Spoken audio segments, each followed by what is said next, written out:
Everyone was caught by surprise when Max announced on the same day that he was going to actively compete with Walt Disney by moving to a new facility in Miami, Florida to produce animated features.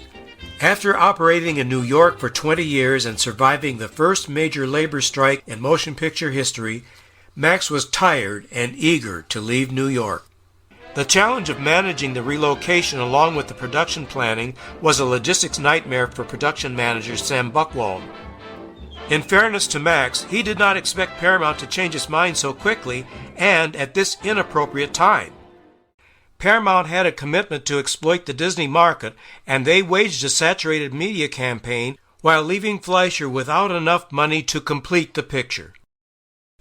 In spite of the impact of Disney's Snow White and the Seven Dwarfs, Max dismissed it as being too arty and declared that Gulliver's Travels would be a real cartoon without the horror elements of Snow White. In his good intentions, Max was not thinking on the larger scale.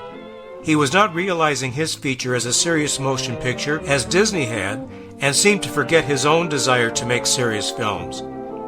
Max had a right to be proud of what was finally happening, but underneath there was an anxious desperation to see Gulliver's Travels become a reality, since it was a means of regaining ground lost to his greatest competitor. And after waiting 4 years, his dream was coming true.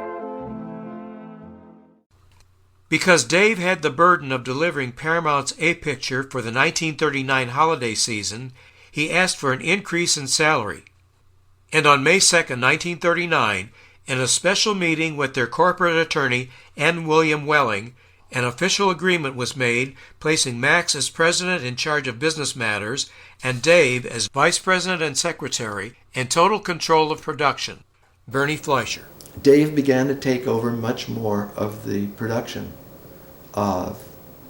chores, relegating Max to sitting in an office, working out and signing contracts.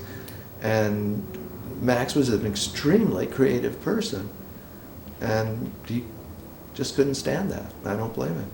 While Max was so determined to see his feature-length cartoon come to fruition, a serious price was paid, both economic and personal, in their pursuit of success.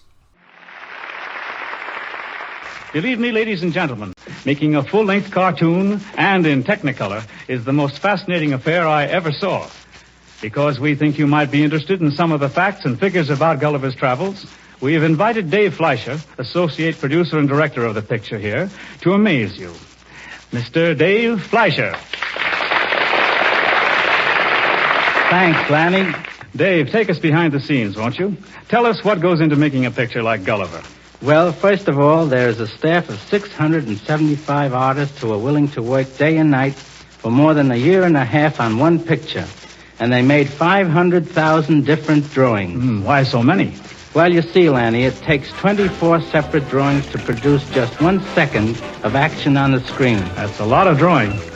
By the time we got through, we had used 12 tons of paint, 16 tons of drawing paper, and we completely lost track of the pencils and brushes. Well, that's really a titanic job, Dave. You should be proud of it.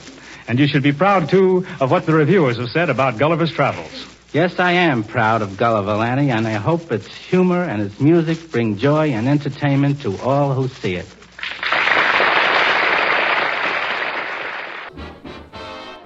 Gulliver's Travels premiered in Miami on December 18, 1939, to an eager public. The crowds were so large that the premiere was held at both the Sheridan and Colony theaters to packed houses.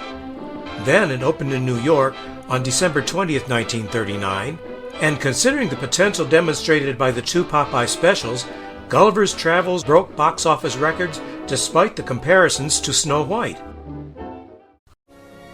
The year 1939 was a banner year for quality movies with the release of The Wizard of Oz, Gone with the Wind, The Hunchback of Notre Dame, The Little Princess, Stagecoach, and Mr. Smith Goes to Washington, to name just a few. Paramount saw Gulliver as its A-Picture on this level, and they had enough faith to offer Victor Young's score and Robin and Ranger's Faithful Forever for Academy Award nomination. But it lost out to The Wizard of Oz for Best Score and Over the Rainbow as Best Song.